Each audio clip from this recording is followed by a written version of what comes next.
So as you know, I'm a pretty big fan of Cory Wong and everything he does. For the uninitiated, Cory Wong is probably best known as the guitarist for the DIY eclectic funk band Wolfpack, but he is very active as a solo artist as well. Among his many recent projects is a free YouTube series called Cory The Wongnotes, a show that blends elements of late-night talk shows, music variety shows, and sketch comedy. The comedy sketches all center around musical jokes and puns like The Great British Bass-Off, The Six-Armed Pianist, and a mockumentary about a band from the 70s called Fremont Bosch that basically takes the story of Fleetwood Mac and blows it out to comedic proportions. It was just typical polyamorous band things. In most episodes, he has a musical guest who he'll interview and write a song with. Season 2 is happening right now, and one of his recent guests was the great Victor Wooten. Victor Wooten, as we all know, is one of the greatest bass players alive. Not only is he an incredible bassist, he's a profound music educator as well. In this episode, Cory conducts a roughly 45-minute interview with Victor that is just overflowing with wisdom. Rather than just tell you what he said and repeat it in my own words, that would be cheap of me, I wanted to share some of my own experiences in life and music that support what he talks about. If you haven't seen the interview, you should go watch it yourself and learn what lessons you can. One of the first things he talks about is the importance of foundation in playing bass, how the bassist's role is to support the band. Meanwhile, you have guys like himself, Flea, Les Claypool, who came along in the 80s and 90s and started doing all this virtuosic technical stuff on the bass. And then that's what those guys became known for. A side effect of that is people who are enamored by the flashy stuff and then only try to do that because it's really cool. They learn what Wooten, Flea, and Claypool can do, but they lose sight of the foundations. Vic describes it as building a roof without the floor and wondering why the roof won't stay up. Right? I was definitely guilty of this in my early days of learning the guitar. I was playing Metallica songs before I ever even learned the basic open chords.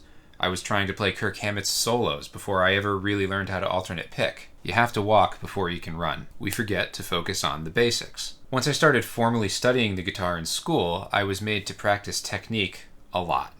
It was very much a back to basics awakening for me. Even now, I still work on basic things. I will often warm up just by plucking strings. No spider exercises, no overexerting stretches or anything, just getting the gears turning. I've had 5 guitar teachers in my life, and each time I started with a new one was a humbling experience. On some level, they each forced me to analyze the fundamentals of my playing. They all had different lessons to offer, but I wouldn't be as well-rounded of a musician as I am today without the continual return to basic things, as much as I wanted to keep playing harder and harder pieces. And I did keep moving on to harder pieces, but I wouldn't have been able to if I wasn't always working on the fundamentals. I think something we often fail to see in our musical heroes is how they're not only doing impressive, unique things, their basic stuff is extremely solid. How many times have you seen someone rip a crazy solo and then go back to playing accompaniment, but their rhythm is loose and uninspired? How many times have you been the person guilty of that? Another thing Vic talks about is how he approaches students who may be lacking in the basics department. He praises accomplishments before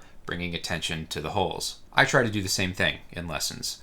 The students I want to teach one-on-one are people who have accomplished things on their own. I want to help them fill in the gaps. That's how it went for me, and I think I'm turning out okay. Not that my work is done. So, besides all that, a big theme in the interview is a focus on self-expression in music, exploring and understanding oneself. If there is anything in music instruction that needs to be emphasized more, it's this. Take my experience in music school. As a classical guitar student, the learning environment is, in many ways, antithetical to this goal, but at the same time is perfect for it. You're one of a bunch of students who are all playing the same types of music that's usually hundreds of years old. You hear each other play the same pieces all the time.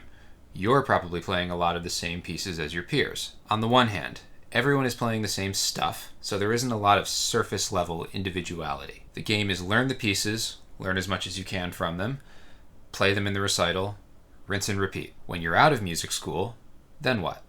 Do you just keep learning and studying pieces? Unfortunately, many do, and have no success to speak of because they're not competition-level players. They're stuck in a cycle of learning pieces as a hobby and are not putting their music degree to use professionally. That's because a music degree, as a piece of paper, is pretty much useless. It's how you spent your time while pursuing that degree that matters in the long term. On the other hand, when you're still in the program and everyone is learning the same pieces, this is where you learn how to sound like yourself. A few weeks ago, I made a couple videos on some guitar etudes by Victor Wooten.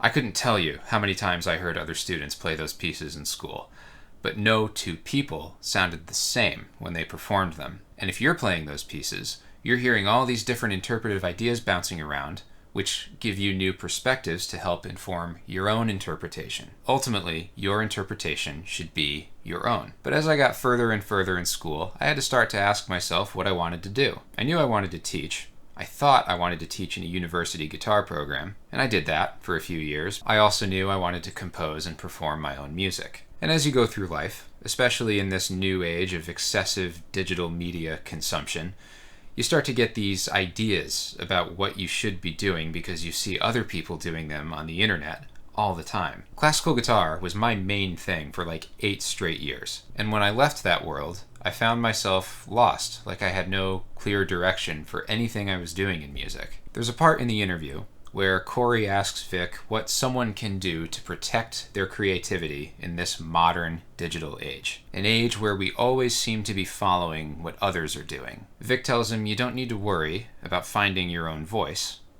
You already have that. You need to understand what makes you sound like you. For me, it's some blend of my classical technique with all my other influences.